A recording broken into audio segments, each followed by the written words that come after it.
പിന്നെ 10 മണിക്ക് കഞ്ഞിണ്ട്, അത് കുടിക്കണം എന്നായിരുന്നു. അപ്പോൾ കുറേ പെണ്ണുങ്ങന്മാര് കഞ്ഞി കുടിച്ചോളെ തങ്ങളായിരുന്നു. 2 മണിക്ക് ബിരിയാണി വിളമ്പുണ്ടായിരുന്നു, ബിരിയാണി ഉണ്ടായിരുന്നു. അങ്ങനെ ഞാൻ ആളുകളെങ്ങനെ നോക്കി വിടുക. 1 മണിയായിട്ടും ആൾക്കാർ തിരക്കൊയ്യുന്നില്ല.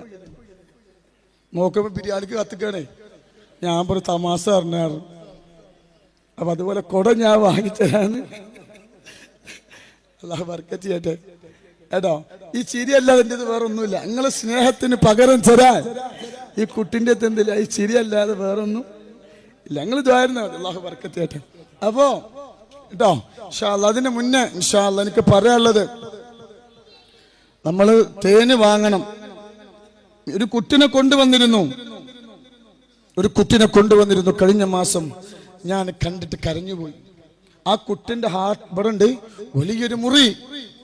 എന്നിട്ട് ആ കുട്ടി ഒരു ഇതിങ്ങനെ ഇങ്ങനെ കാണിച്ചു തന്നപ്പോ അതിന്റെ ഓൾസ് കാണുക, കരഞ്ഞുപോയി. ഉമ്മാനോട് പറഞ്ഞു ഭയപ്പെടണ്ട, ഉമ്മമാരെ ദുആക്ക് ഇജാബത്തുണ്ട്. ഞാൻ അങ്ങനെ പറഞ്ഞു, സ്വലാത്തുൽ ഫാത്തിഹ ചൊല്ലിക്കോ. എന്നോട് പറഞ്ഞു വേറെ ഇവിടുന്ന് ഒരു കഷ്ണം എടുത്തിട്ട് വെക്കണം എന്നായിരുന്നു. ഞാൻ പറഞ്ഞു പേടിച്ചണ്ട, അല്ല പരാജയപ്പെടുത്തൂല. ഇന്നലെ ആ കുട്ടിനെ എൻ്റെ അടുത്ത് കൊടുന്നിട്ട് പറഞ്ഞു, എന്നെ അറിയോച്ചു കുട്ടി, എന്നെ അറിയോച്ചു. മോൻ എവിടെ കണ്ട പരിചയം ഉണ്ടല്ലോ. എന്നാലേ അന്ന് ഉമ്മ പറയാ, എൻ്റെ കുട്ടിനെ എന്നെ ഓൾസായി കൊണ്ടുവന്നത് ഒരു ഓപ്പറേഷൻ വേണ്ടി വന്നില്ല, ആ മുറി അടഞ്ഞു പറഞ്ഞു. ആ മുറി അടഞ്ഞു. ഇന്നലെ കുറെ ആൾക്കാർ കണ്ടിരിക്കുന്ന കുട്ടികൾ, ഇന്നലെ കുറെ കുട്ടികളെ കണ്ടു. അള്ളാഹു ആ പൊന്നു മോനക്ക് അള്ളാഹു ആഫിയത്ത് നൽകട്ടെ കേട്ടോ. അപ്പൊ അതെന്താ സ്വലാത്തിന്റെ പവറാ, സ്വലാത്തിന്റെ പവറാ. അള്ളാഹു ബർക്കത്ത് ചെയ്യട്ടെ. അപ്പോ ഇൻഷാ അല്ലാഹ് അതിന്റെ മുന്നേ എനിക്കൊരു കാര്യം പറയാനുള്ളത്.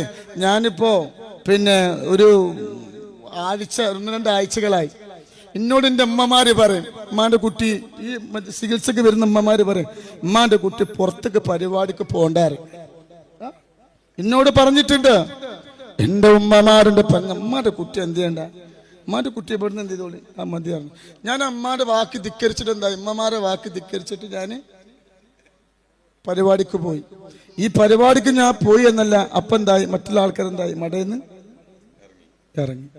അപ്പൊ ഒരു ഉമ്മ ഇന്നലെ വിളിച്ചിട്ട് പറഞ്ഞു, ഉമ്മാന്റെ കുട്ടിയോട് ഞാൻ പറഞ്ഞിട്ടില്ലേ പോണ്ടാന്ന്. പഴമുള്ള ഉസ്താദിന്റെ പണിയാണ്. ആ ഉസ്താദിന്റെ പണി. ഞാൻ പോയി കായും കിട്ടിയിട്ടോ. അല്ല ബർക്കത്ത് ചെയ്യട്ടെ, സ്ഥാപനത്തിനുള്ള നിഅമത്ത് ചെയ്യട്ടെ.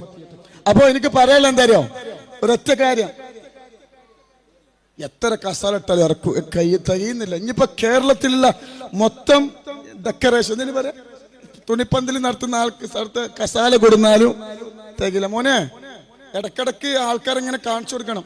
കുറെ ആൾക്കാർ എന്തുണ്ട് ഇടക്കിടക്ക് ഒന്ന് കാണിച്ചു കൊടുക്കും, കാണട്ടെ അല്ലേ. ഇന്ന് അൽഹംദുലില്ലാ ഇന്ത്യയിൽ വെച്ചിട്ട് ഏറ്റവും വലിയ മജ്‌ലിസ് നമ്മൾ തന്നെ. ഇപ്പൊ ഞാൻ യൂട്യൂബില് ഒരു യൂട്യൂബർ കാസർഗോഡ് ഉണ്ട്, എനിക്ക് 2 നല്ല സ്നേഹിതന്മാര്, ഇന്ന പേര് പറയില്ല. കാസർഗോഡ് ജില്ലയില് എന്റെ കാസർഗോഡുകാർക്ക് അല്ലാഹു ബറക്കത്ത് ചെയ്യട്ടെ.